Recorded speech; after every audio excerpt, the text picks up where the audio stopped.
6 wild pumas closed in on a starving dog tied to a desert tree. But what happened next defied every law of nature. The sun beat down mercilessly on the Patagonian plain as dust curled along the horizon. Bruno, once a proud Basenji, now lay tethered to a twisted mesquite tree, his body gaunt and ribs visible beneath sun-scorched fur. A frayed rope bit into his neck and legs, dried blood crusted along the wounds. He hadn't moved in hours, yet something still burned in his eyes, a flicker of resistance.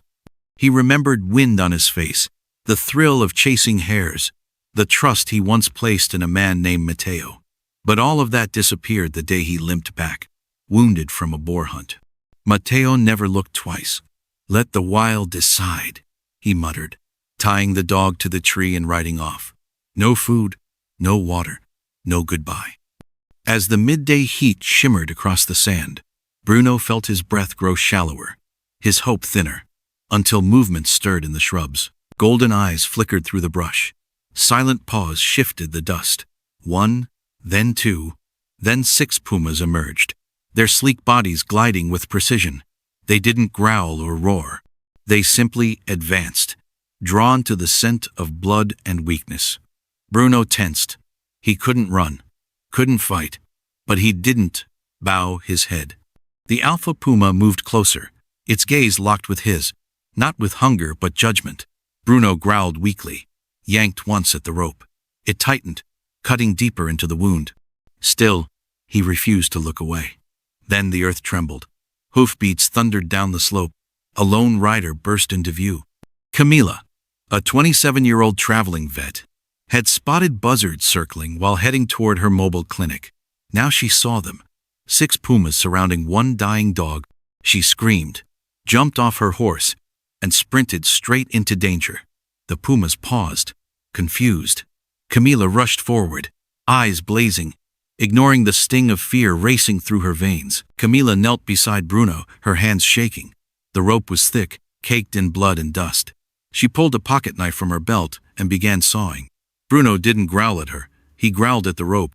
A puma crept closer. Camila's breath hitched. The blade slipped, slicing her palm. Blood ran down her wrist and soaked into Bruno's fur. Still, she cut. The puma was just 10 feet away now, head low, muscles tensed. The other 5 watched in silence. One more pull, and the rope snapped. Bruno collapsed, too weak to move, but free at last. Camila stood, blood dripping, and grabbed a thick branch from the ground. She didn't run. She faced the alpha, her stance wide, unblinking.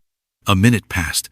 Then, slowly, the puma blinked, turned, and vanished into the shrubs. The others followed. She had won.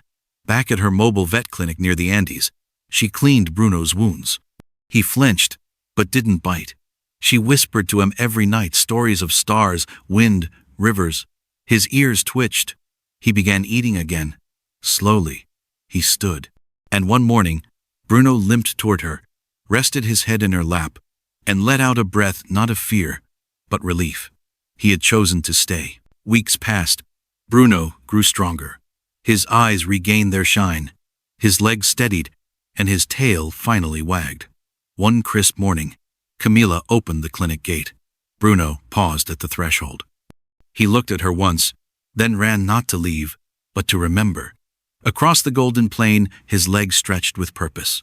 No rope, no cage, only wind, only freedom. Camila stood watching, hand still bandaged, a smile soft on her lips. That night, Bruno returned. He curled at her feet without a word, his breath calm, his heart steady. He had not been saved. He had been seen. And that made all the difference.